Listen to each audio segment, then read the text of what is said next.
Sa buong Pilipinas. Alas 6:43 ng umaga, tuloy-tuloy na tayo sa ating Balitang Nasyonal.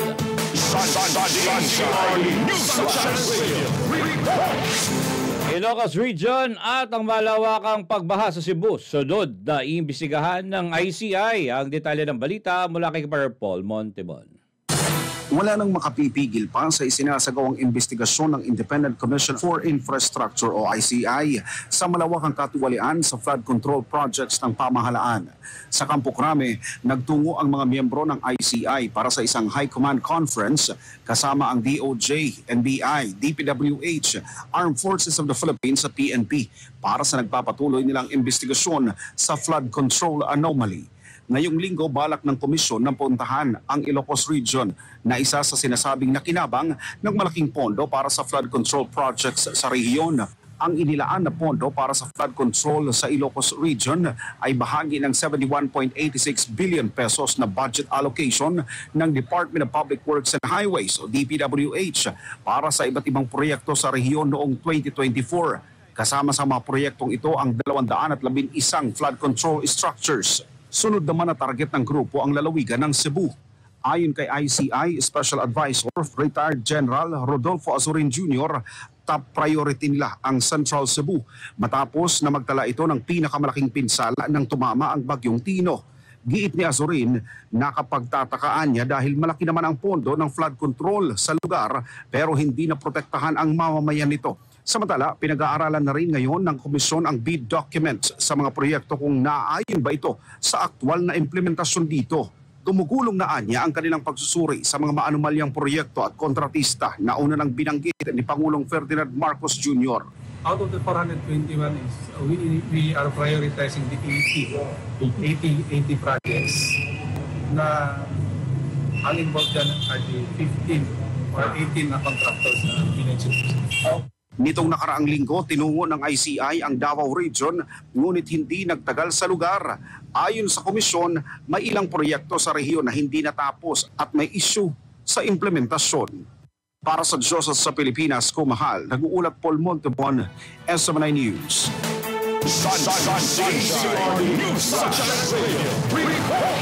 Arta at iba pang mga sektor nagtulungan para buhayin ang shipbuilding industry sa bansa. Ang detalye mula kay kapartner Jason Rubrigo.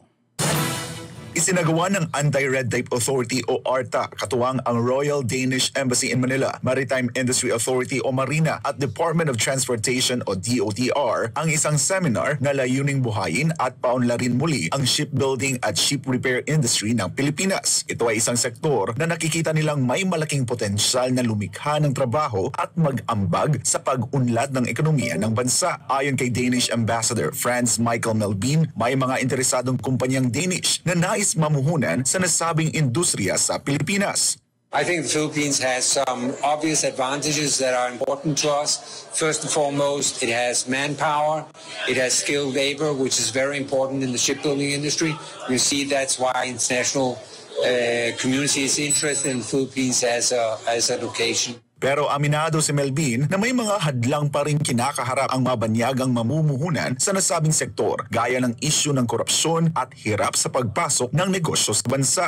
I think corruption is a hugely important issue. Denmark is the least corrupt country in the world, and it's the first thing that investors ask me about. It's good governance and corruption. And unfortunately, there are challenges here in the Philippines, which is well known. I'm happy to see that the president and the government have said that they're going to take specific steps to try to improve the situation. Para kay DOTR Assistant Secretary Villamor Ventura Plan, bagamat hindi pa tuluyang nawawala ang isyu ng korupsyon, nais nilang makita ng mga foreign investor ang potensyal ng Pilipinas sa sektor ng shipbuilding at ship repair. Very strategic po ang ating bansa. Gaya na sabi ko, we have the human capital. We have all the skilled professionals here.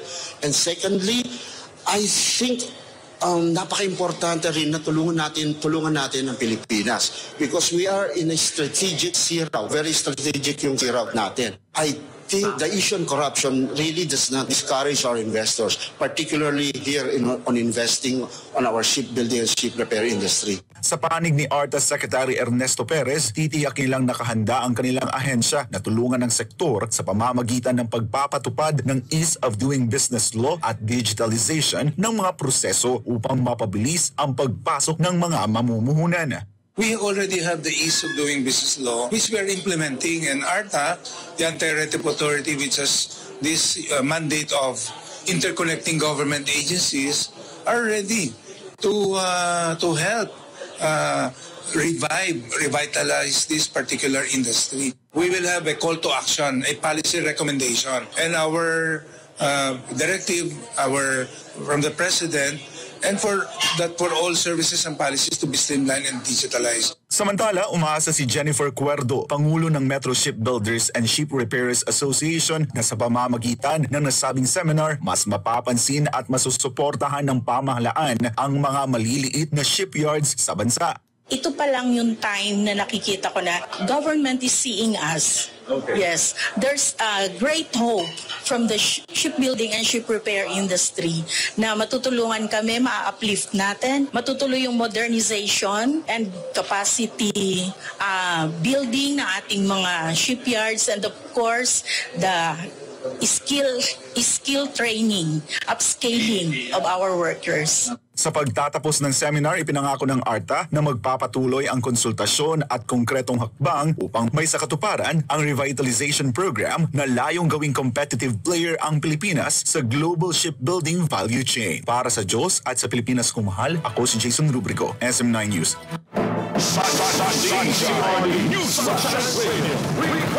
Paglilinis at pagpapalalim ng waterways sa Metro Manila, sisimulan na PBBM nang una sa kick-off. Alamin natin ang detalye mula kay Marina Mortel. Barangay San Dionisio, Parañaque City, sinimulan ang unang phase ng Oplan Kontrabaha, Greater Metro Manila Waterways Clearing and Cleaning Operations sa Balihatar Creek. Pinangunahan mismo ni Pangulong Ferdinand Marcos Jr. ang kick-off ng proyekto bilang bahagi ng Whole of Government at Whole of Nation approach para sa disaster mitigation. Target ng programa na regular na alisin ang basura at i-desilt ang waterways, pati na rin siguraduhin gumagana ang mga pumping stations. Malaking bahagi sa flooding ay ang siltation. Masyado nang mababaw yung ating mga spillway. Pangalawa ay ang basura na nagkukumpol-kumpol para hindi na nga makadaan. So, ang una natin kailangan gawin ay linisin lahat ng estero. Ayon sa Pangulo, ang ilang estero ay kailangang hukayin ng 3 metro dahil masyado nang mababaw ang daloy ng tubig. Anya, tatagal ang first phase ng operasyon ng hanggang 9 na buwan, ngunit tiniyak niyang hindi ito pansamantala. Hindi natin titigilan ito. Kasama na ito sa MOOE ng DPWH, maintenance na kailangan nilang gawin every year. Binatikos din ng Pangulo ang maling pwesto ng ilang pumping stations na sa halip na tumulong, naging harang paa niya sa daloy ng tubig. Marami sa mga pumping station natin, mula nang itinayo ay hindi pa gumana kahit minsan. Hindi nag-operate kahit minsan. Imbis na magbigay ng solusyon, ito pa ang naging problema, yung mga pumping station na linagay. Kasama rin sa operasyon ang pagtutulungan ng national government, LGUs at private sector, kabilang sina Manny V. Pangilinan at Ramon Ang na nag-volunteer ng kagamitan at suporta. Ayon sa pag-aaral, posibleng bumaba ng hanggang 60% ang pagbaha kapag naisakatuparan ng plano. Sa unang phase pa lamang, target nilang linisin at i-desilt ang higit 142-kilometer waterways at 333-kilometer drainage systems sa buong Metro Manila. I'm very optimistic that once we get the majority of this done, maramdaman na kaagad natin na pagdating ulit ng tag-ulan next year, malaki na yung mababawasan sa flooding. Ayon sa Pangulo, kasunod ng Metro Manila, dadalhin ng Oplan Kontrabaha sa iba pang flood-prone areas sa bansa tulad ng Cebu, Bacolod, Rojas City, Cavite, Bulacan, Pampanga, Laguna, Pangasinan, Cotabato, Davao, Cagayan de Oro at marami pang iba. Para sa Diyos at sa Pilipinas kumahal, ito si Ina Mortel, SMNA News. Mga testigo sa Blue Ribbon magbabaliktaran umano dahil sa pinipilit at tinatakot ayon kay Senator Amy Marcos. Ang buong detalye mula kay Troy Gomez.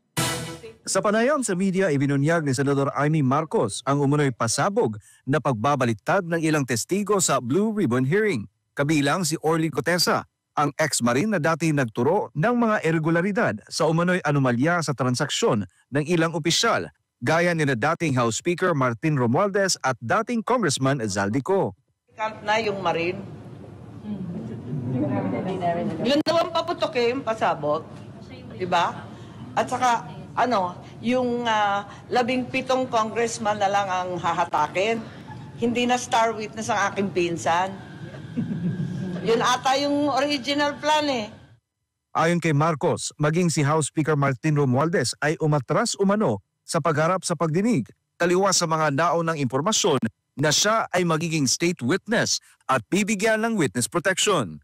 Nagbago ata isip, nahiya din sa sarili. Kasi ang dating narinig ko, magiging state witness, siya ang magiging star witness, bibigyan ng witness protection. Pwede ba naman yun? Inuloko na tayo ng lubus-lubusan. Ayon kay Marcos, may pattern umano ng pressure at pananakot sa mga testigo para bawiin ang kanilang mga pahayag, isang malinaw na indikasyon umano ng pagtatakip. Magre-recant ang mga testigo. Panoorin ninyo, sigurado ako dyan. Isa-isa yan na biglang babaliktad dahil pressure, tinakot ang pamilya at halos tinutukan ang asawa at anak. Kasi pinakamabigat ang kanyang testimonya. Talaga naman tinakot ng todo-todo ang mga pobreng testigo. Hindi tama itong gawain nila. Iginit ng Senadora, malinaw na may intensyon pagtakpan ang mga sangkot sa issue at ngayon ay pinipigilan pa niya ang ibang testigo na makapagsalita. Syempre, klarong-klaro talaga. At alam naman namin na may iba pang mga testigo na pinipigilan na magsalita at ayaw kumbidahin. Sa palagay ko, kahit ano pang mag-recant dyan, kahit ano pang mangyari, kahit si Gutesa man at yung iba pang Marines ay magbaliktaran. Di ba sinisiraan na siya, naumpisahan na peke daw, yung nag-notarize, nag-falsify daw, kung ano-ano ang sinasabi. Wala naman naniniwala na sa inyo. Linilin lang ninyo ang sambayan ng Pilipino. Pero ang Pilipino hindi na po magpapaloko. Inaasahang magpapatuloy ang Blue Ribbon hearing sa darating na Biyernes. Para sa Diyos at sa Pilipinas kung mahal, Troy Gomez nag-uulat, SMNI News. Dating DPWH Secretary Bonoan, mahigpit pa ring babantayan ng DOJ kahit nasa labas ng bansa. Ang detalye ng balitang yan mula kay Kabar Margot Gonzalez. Muling iginiit ng Department of Justice o DOJ na nakalipad ng Amerika si dating DPWH Secretary Manuel Bonoan dahil wala itong kinakaharap na kaso at whole departure order mula sa korte. Ayon sa DOJ, hindi saklaw ng Immigration Lookout Bulletin Order na harangin at pigilan si Bonoan na makalabas ng bansa dahil nanatili sa kanya ang karapatan na makapagbiyahe. Wala din daw obligasyon si Bonoan na magpaalam sa DOJ kaugnay ng kanyang pag-alis. Matatandaan na inilagay si Bonoan sa Travel Watch Order sa gitna ng investigasyon sa anomalya sa flood control. Batay sa reporting ng BI sa DOJ, lumipad si Bonoan sa Amerika para samahan ang kanyang asawa na isa sa ilalim sa isang medical procedure. Hindi po kailangan magpaalam sa amin dahil constitutional right po nila to travel. Ang nagiging paalam na lang is kapag dating nila sa airport or sa immigration section of the airport before they do depart, kapag nakalista sila, i-report sila sa amin.